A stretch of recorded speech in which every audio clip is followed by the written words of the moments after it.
I really, really wanted freedom. So I got very clear on what I wanted. And I told myself, I'm willing to do what it takes to get what I want. So that means crash and burn, maybe try to figure it out as I go. It's not always going to come together. But again, I want to say that I was willing to do what it takes to get what I want because I was very clear on what I wanted. So that kind of pulled me forward. Welcome to Amplify with Jess Ekstrom, a show designed to help women get out of their head and into their zone of influence. Okay, today's guest, I'm not going to lie, is kind of a pinch me moment. I remember when I first got the idea for Mic Drop Workshop to start my online course, I binged Amy Porterfield's podcast. I followed her everywhere. I would implement anything she said into building my course. And guess what? It paid off. Mic Drop Workshop has helped thousands of women become paid keynote speakers. And it's also been a way that I can make money and make a living and make a difference at the same time without having to physically be present. With that said, here's my conversation with Amy. You know, when I started Mic Drop Workshop in 2018, I didn't realize that it was something that would afford me the flexibility that it did today. And it started by my husband and I got this, I don't know if I've told you this, but my husband and I got this idea to travel in an Airstream trailer. Have I told you this? You have okay. Not. So my parents had a company that they sold and moved into an RV, which they lived in for 13 years and became park rangers. My sister and her husband lived in a van for 3 years. They're like outdoor educational, like wilderness people. And so my husband and I were like, this is a rite of passage. We have to live in an RV, you know, and see how it goes. But that was like the first time that I realized I could still, if Mic Drop Workshop was running, that didn't mean that I had to be in one place at one time. And that was when Jake started working for me when we were on the road because he couldn't, there wasn't a job at that time that was like conducive to that. And multiple people came up to me on this trip. And I know this is going to like light a fire under you like it did me. And they said, oh, what does your husband do that allows you to travel? Stop. That kills me. One day that is going to change and we're going to be a part of that change. But yeah, it happens a lot. Yeah. Do you still get that with everything that you've amounted to? You know, I don't get it anymore, but probably because I like lead with, oh yeah, I have a business. My husband's retired. I wonder if I kind of didn't lead with that in those social settings, if they think that my husband is the breadwinner. I think it's just a normal thing. I grew up with my dad being the breadwinner and my mom staying home. That was a very traditional, very normal situation. So we are definitely busting through those stereotypes and those norms. Well, and I think too, and one of the reasons why Mic Drop Workshop like focuses on women is, you know, to be able to have like a role at home, because right now I'm a mom of 2 under 2. I think the last time we spoke, I was pregnant. You're pregnant.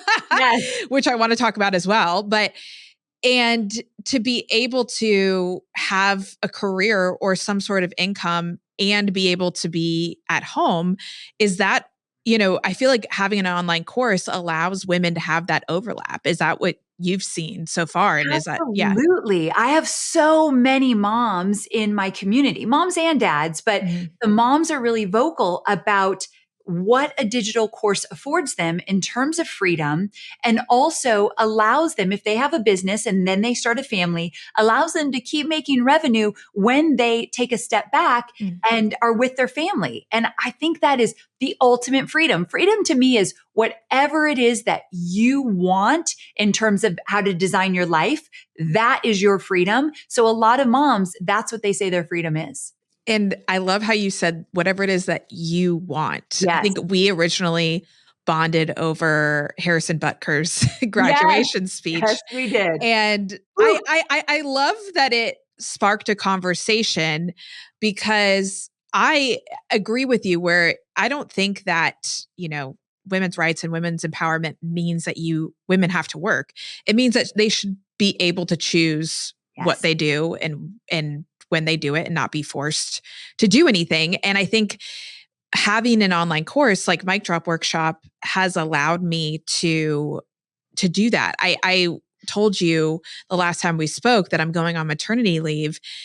And I'm going to get like emotional talking about this, but I'm like, I don't know what I would have done if I didn't have this course that allows me to take the time to spend with my family and be home and also know that things are still running. Yes. And it breaks my heart that a lot of women have to choose or have to figure out childcare right off the bat because they have to physically be at their place of work. This partnership came at such divine timing because I was so grateful for having my online course that it has allowed me to do this and hopefully teaching other people to do the same.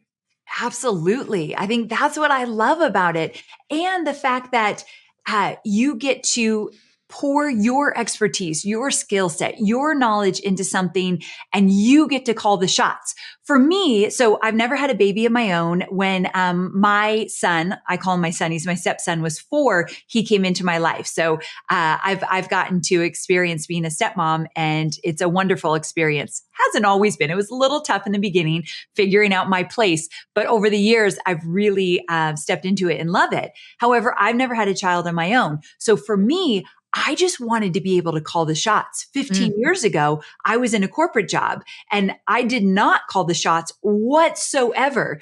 And I had this huge desire. I wanted to work when I wanted, where I wanted, how I wanted. And I wasn't seeing a lot of women 15 years ago doing that, but there were some. And I thought, I don't know how they're doing that, but I want to figure it out. That was my freedom. No one telling me what to do.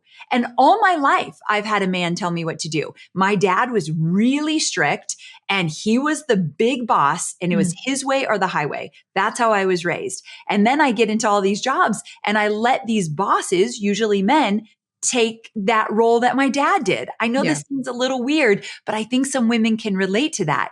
So totally. I got to a point that I thought, I think I can do this. I think I can call the shots. So that's how my journey began. And now when I wake up in the morning, I just think of the women that want more freedom and I do it for them now. But it started out with, I did it for me. What did you have to tell yourself mentally in order to take that step 15 years ago? Because I think a lot of us feel, I see this a lot with speakers, it's like, I know I have something to say.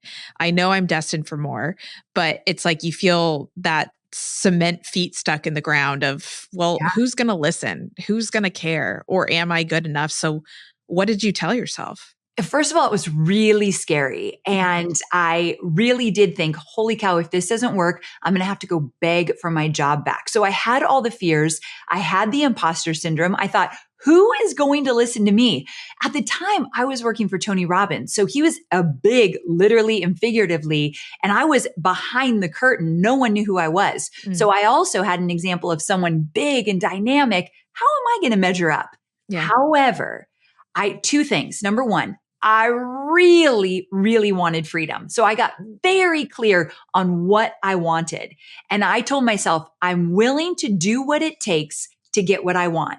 So that means crash and burn, maybe try to figure it out as I go. It's not always going to come together. But again, I want to say that I was willing to do what it takes to get what I want because I was very clear on what I wanted. So that kind of pulled me forward.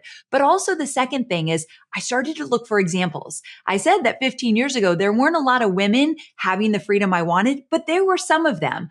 I studied them. I looked at what they were doing. I got into their community because I wanted an example of what was possible. And they were my example. And I really genuinely thought, maybe naively, if they can do it, so can I. And that thought served me as well. If they can do it, so can I. And that's why representation matters so much. I look at my daughter and, who's only 18 months now. And I think about like, well, would it be better if I wasn't getting on planes and speaking and doing these things? And I'm like, no, for me and my parenting style, I want her to see me trying and I want her to see me succeeding and failing.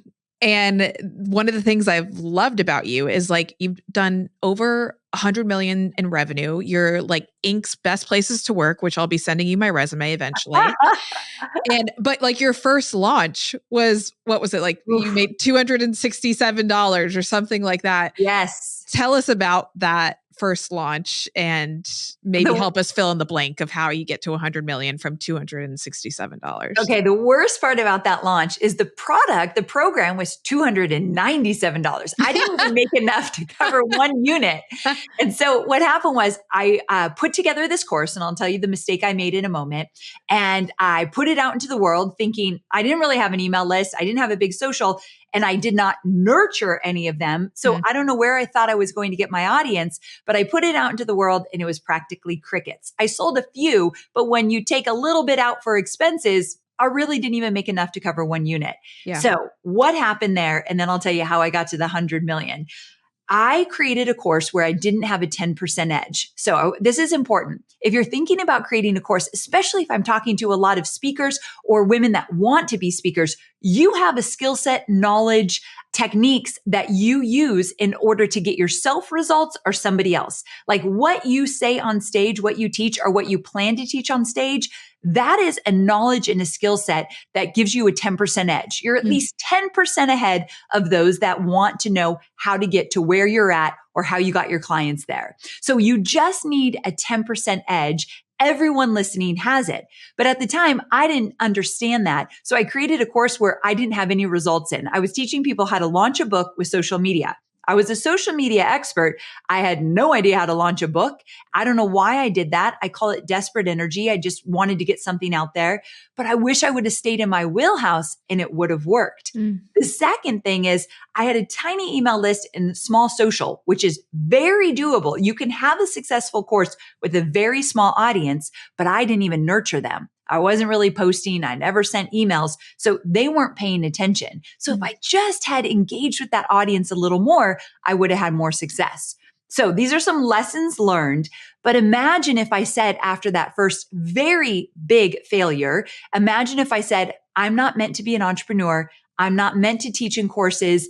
I just crashed and burned very big. I got to go back to my job or go back to something safe that I know. I wouldn't be sitting here today telling you I employ 24 people and 22 of them are women. Most of them are moms showing their daughters and sons what they can do in business. And I wouldn't be sitting here saying I've served 90,000 students and $100 million in revenue. So how did I get there? I just kept going. After that first launch, I was embarrassed. I cried for an entire week. And then my husband kind of pushed me back out there and I tried it again. The second launch, I made $10,000. I figured out a new topic. I got better at marketing. And so I launched again. Now here's the secret. This is how I got there. That $10,000 launch, that course worked. I did have the 10% edge. I was teaching Facebook marketing. So with that, I launched the same course again months later. And then after that, the next year, I launched the same course again. The way I teach digital courses is we create one course and then we launch it over and over again. And every time you launch it, you can tweak the course to make it better based on feedback, and you can tweak your marketing and you get better at marketing. You get better at writing copy, doing webinars, posting on social. Plus, every time you launch, your email list and social grows, so you have more people to launch to. So one course that you promote year after year. I've promoted the same course since 2019, and every year it's gotten bigger. So that's how I've gotten to where I am. I stay in my lane. I don't start from scratch every single time I want to make money in my business. I just get better at what I already created. People listening are like, did you and Jess swap scripts? Because in Mic Drop Workshop, we build one signature talk. Amen. And I'm like, don't do more work than you have to. And also people want, what this person had. It's like reading a book and going to see the movie. You want to see, I want what she watched or what she saw. And so having that one signature talk allows you to get more reps in, get better at it, and have something that's proven too. Like if you get a great testimonial on your course, you want to be able to keep using it. But I'll tell you one of the mistakes that I made when I started Mic Drop Workshop, since we're in the spirit of sharing what we did wrong. Yeah. And I'm curious if you had a similar experience, was I thought that the value of the course came from the amount of information that I shared. So I was like, if I can just shove water hose, like fire hydrant down people's throats of everything I know about speaking, then that will be, $1,000 or $2,000 course. And what I learned is that almost everything I share in my course, people can find on Google, which is, we have unlimited access to information. So what people are paying for is not the access to the information. It's the catered approach. It's like, what do I need to know? When do I do this? How do I do that? Give me the steps. Don't give me the kitchen sink. And so Amen. I had to totally redo my course after the first year because I saw people were buying it, but they weren't finishing it. Did you ever have that? Oh, With you? Yeah. absolutely. I think in the beginning, you think that to prove your worth and to charge for something, you better put everything you know, Everything. everything. And that is not what we want to do. Less is more here. Get someone from point A to point B as fast as humanly possible. Take all the fluff out. So over the years, as I've gotten better at creating my own courses, I strip it all away and only give them exactly what they need. And this takes some trial and error for sure, but you're exactly right. Also, people tend to think that the price of the course is dependent on how much content you have in there. So you were talking about the value, how much content. A lot of people will say, okay, I can charge 1,000 if I've got 10 modules with 20 lessons underneath. No. The way you determine the price of a course, and I teach this in one of my boot camps, is that you first think about the results you're promising. The bigger the results, the higher the price tag of that course. And so that's one of the areas we look at right away. It has nothing to do with how much content or how long it takes someone to get through.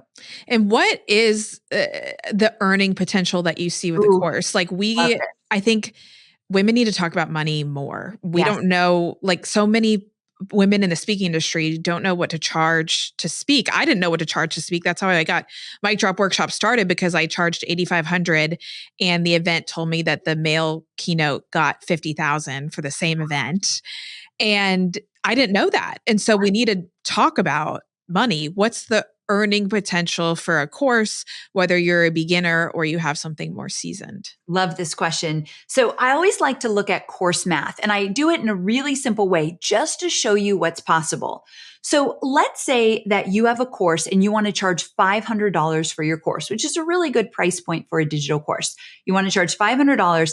And let's say that only 20 people bought your course the first time you launch.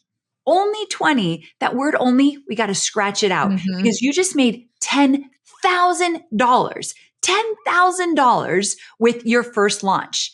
Now, remember what I talked about, that we're taking that exact same course, maybe some tiny tweaks, and launching it again. The next time you launch it, you're better at your marketing, you know how to talk about it, and your audience just got bigger. So the next launch could easily double. You could easily make 20,000. And then the next time you launch, easily make 40,000. When you really put your heart and soul into this, I've seen it done so many times. And so with that, now you've got a year where let's say you're making $60,000, $70,000 with one course. That is what is possible. Now, my students, their launches range from $2,000 to $200,000, $300,000. So it really runs a range there. But I just like to show what is possible. Also, a lot of people come to me, Jess, and they say, I don't have a big email list. I just have a few hundred on my email list, small social. I probably should focus on building an audience before I ever think about creating a course. Don't do that. Creating and launching a course will grow your email list. It's exactly how I grew such a big email list. Also, putting yourself out there, you just get better and better with each launch. So one of my students launched a course. She had 500 people on her email list. She made $30,000 with her very first course. Another one of my students, he had 100 people on his email list. He made $12,000. It is possible if you create that connection with your audience. And, when it comes to audience connection, I think about with speaking, when you're up on stage, and I know you do speaking as well, Amy, like people are never going to be more excited about you than they are in that 60 minutes of you on stage. And when you're done, they're like, where do I get more Amy? How do I do this? And so being able to, what I do is I have a QR code in my presentation that sends the slide deck, because everyone always wants the slide deck. And a lot of people get weird about, I don't want to sell from the stage. You don't have to. Have something that is of value to them. I think sending over the slide deck is the easiest because you say, hey, don't worry about taking notes. I'm going to send you the slide deck after this. And then once you send them the slide deck and you have their email, in that first email, oh, by the way, I have Mic Drop Workshop or I have this course. And it is a great way to capitalize off of that moment where they're like, how do I get more from you? How do I learn from you? By having something to offer after you get off stage. And so you already have their attention. You already know they're interested in the subject that you're talking about. It's a great way to use speaking as a lead gen for courses. But can you kind of qualify? I think that some of the people who are listening are like, yeah, this is interesting to me, the idea of the freedom of flexibility, but maybe some of the doubts they have are, I don't know if I know enough to build a course. And I don't know, we've talked about audience size, but that's a big one that I hear a lot in speaking is like, but I don't have a platform. Yeah, that's a big one. Yeah. How do you qualify someone and say, yeah, you're a good fit to do an online course? Okay, I wanted to touch on something you said because I think some people that question like, I don't know enough or I don't have enough content for a course. So when you get on stage, Jess, what do you teach that's different or maybe it's not than in your course? Can you kind of help me understand that? Yeah. So in my keynote, I talk about like how to stay self-motivated and like how to find what you care about and like connect to your purpose. And then the course is how to amplify that and use that as a speaking opportunity. Okay, brilliant. So I wanted to point out that whatever you do on stage, you don't have to take that exact thing and put it into a course. You could, but you don't need to. So I love what Jess does where you've got this signature talk and it makes perfect sense. It's an alignment of the course you will eventually put in front of them. And so when you start to, if you want to build a really robust speaking career, and I think it's absolutely essential to also have a digital course for many reasons, but one of them is to have that recurring revenue. Life happens. And maybe at one point you can't get on the road and speak as much as you want. Something in your life kind of has slowed that down. You will always have the course to rely on. And then when you ramp back up, now you have both streams of revenue. So I love that security with the digital course just to kind of be your plan B if need be, but also just putting them together and building a thriving business from there. So do you have enough knowledge, content, skill to put in a course? The answer is yes. Remember, you just need the 10% edge. And I want you to think about where you've gotten results for yourself or for somebody else, and think about what you want to teach on stage. What would be a really great companion to that? What would extend their learning from what you just taught them on stage? Or what would kickstart their action from what you just taught them on stage? So we're looking for some alignment so the two go hand in hand. It's exactly what Jess is doing. So I think that's really cool in and of itself. So that's one that comes up a lot. You already have the content. I promise you already have enough. When I teach courses, one thing I do, I have a boot camp coming up. And one thing I do is I talk about 4 different types of courses. You can have a workshop course, which is like just a 1-hour course that you charge for. It's on one very specific topic. A starter course where it's a course just to get them started. It's the fundamentals, the basics. Or a spotlight course where you take one area of your expertise and you go deep on that one area. So it's not like the 1-hour training. It's like maybe 5 hours, but you're going deep in one topic. Or a signature course. This is the big Mac Daddy where you're teaching a full transformation from start to finish.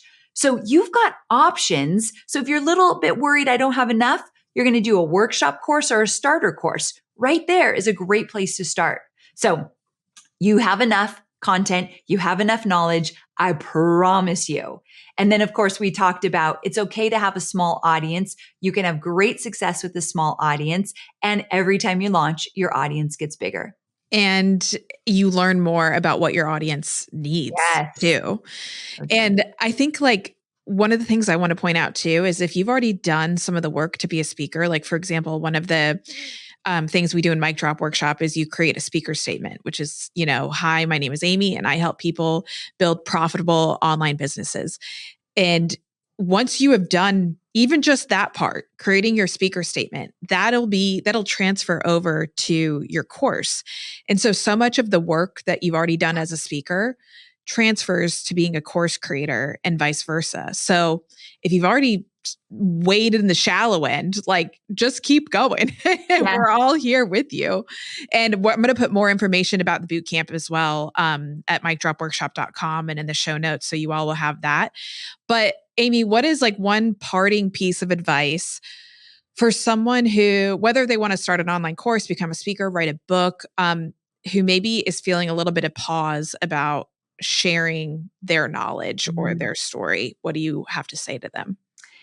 There are people out there in the world that genuinely would learn best from you. Because one of the things that comes up when people want to create a course is they look around and they say, Amy, the idea for my course, it's done. It's being done by 10 people. And one of the people, they're huge. They have a huge audience. How could I ever compete in that?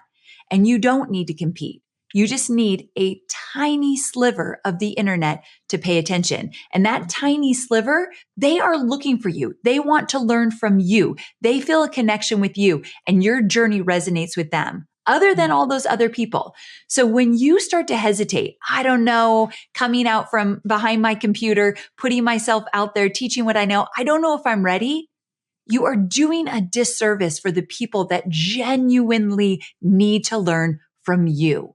And I promise you, they're absolutely out there.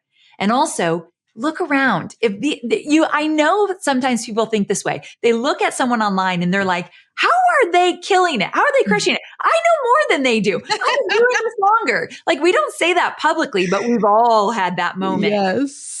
I want you to get a little snappy with that. I want you to say, wait a second, if they can do that, I could blow them out of the water, but they started and you didn't. That's the only difference, my friend. So just get started. I love it. And sometimes I get to say, create the cringe. Your first launch might be cringy. You might look back. I look back at Mic Drop Workshop. I'm like, what was I thinking? But I started and I wouldn't have been able to be in chapter 7 unless I started chapter 1. And so, yes, I'm going to steal that from you. I'll give you credit, but you're exactly right. Create the cringe. Oh, that's so good. We all do. I play this video when I launch my big program of how I started. And I literally want to crawl under my desk showing those videos, but I want to show people everyone starts messy. That's how we get going. So start. If I showed you my first, some early demo of like my speaking, I'm like, did I go through puberty? Did my voice change? My voice was like 10 decibels higher than. Oh my gosh. I think I was trying to sound sexy or something because every video is like, hi, Amy Porterfield here. I'm like, what was I doing? Oh my gosh. I'm like miniature mouse. Yeah. Just create the cringe. Well, Amy, I have to say, like, I credit so much of the freedom and flexibility I have now to you. And you are so generous with the information that you give on your podcast in these boot camps. It is the real deal. You have paved the way for people like me to have that. And so I'm just so thrilled to be partnering with you to hopefully do what you did for me for others. So thank you. Thank you, my friend. I feel like this is such a great alignment between our two audiences and what we do. So thanks for having me. I so appreciate it. Thanks, Amy. Thanks for listening to Amplify. If you are a fan of the show, show us some podcast love by giving us a rating and review. And give us a follow at Mic Drop Workshop and at Jess Ekstrom. This episode was edited and produced by Earfluence, and I'm Jess Ekstrom, your host. Remember that you deserve the biggest stage, so let's find out how to get you there. I'll see you again soon.